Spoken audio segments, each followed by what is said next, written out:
Top quality और consistent performance के लिए सिर्फ सिल्वर पंप नाम याद रखना।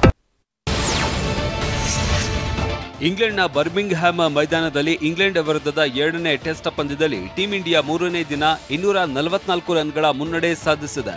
ದ್ವಿತೀಯ ಟೆಸ್ಟ್ನ ಮೊದಲ ಇನ್ನಿಂಗ್ಸ್ನಲ್ಲಿ ಮೊದಲು ಬ್ಯಾಟಿಂಗ್ ಮಾಡಿದ ಭಾರತ 587 ರನ್ಗಳ ಬೃಹತ್ ಮೊತ್ತವನ್ನ ಕಲೆ ಹಾಕಿತ್ತು. ಕ್ಯಾಪ್ಟನ್ ಶುಭ್ಮನ್ ಗಿಲ್ ದ್ವಿಶತಕ ನೆರವಿನಿಂದ ಟೀಂ ಇಂಡಿಯಾ ಬರ್ಮಿಂಗ್ಹ್ಯಾಮ್ನಲ್ಲಿ 587 ರನ್ಗಳ ಮಳೆ ಸುರಿಸಿತ್ತು. 3ನೇ ದಿನ ಬ್ಯಾಟಿಂಗ್ ಆರಂಭಿಸಿದ ಇಂಗ್ಲೆಂಡ್ ತಂಡ ಎಲ್ಲ 10 ವಿಕೆಟ್ ಕಳೆದುಕೊಂಡು 407 ರನ್ ಗಳಿಸಿದೆ. ಇಂಗ್ಲೆಂಡ್ ಪರ ಹ್ಯಾರಿ ಬ್ರೂಕ್ 158 ರನ್ ಸಿಡಿಸಿ ಅಬ್ಬರಿಸಿದ್ರೆ ಜಾಮಿ ಸ್ಮಿತ್ ಅಜೇಯ 184 ರನ್ ಗಳಿಸಿ ಮಿಂಚಿದ್ರು.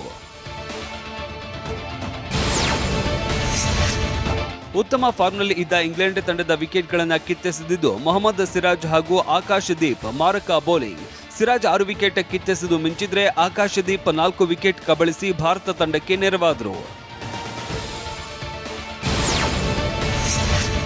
ನಾನು ಅವಕಾಶಗಳನ್ನು ಪಡೆಯುವ ಬಗ್ಗೆ ಯೋಚಿಸಲ್ಲ, ಆದರೆ ನನಗೆ ಅವಕಾಶ ಸಿಕ್ಕಾಗ ನನ್ನ ತಂಡದ ಪರ ಈ ಅವಕಾಶ ಹೇಗೆ ಬಳಸಿಕೊಳ್ಳಬೇಕು ಅನ್ನೋದಷ್ಟೇ ನನ್ನ ತಲೆಯಲ್ಲಿ ಇರುತ್ತೆ, ಹೀಗಂತ ಭಾರತ ತಂಡದ ಬೌಲರ್ ಆಕಾಶ್ ದೀಪ್ ಹೇಳಿದ್ದಾರೆ.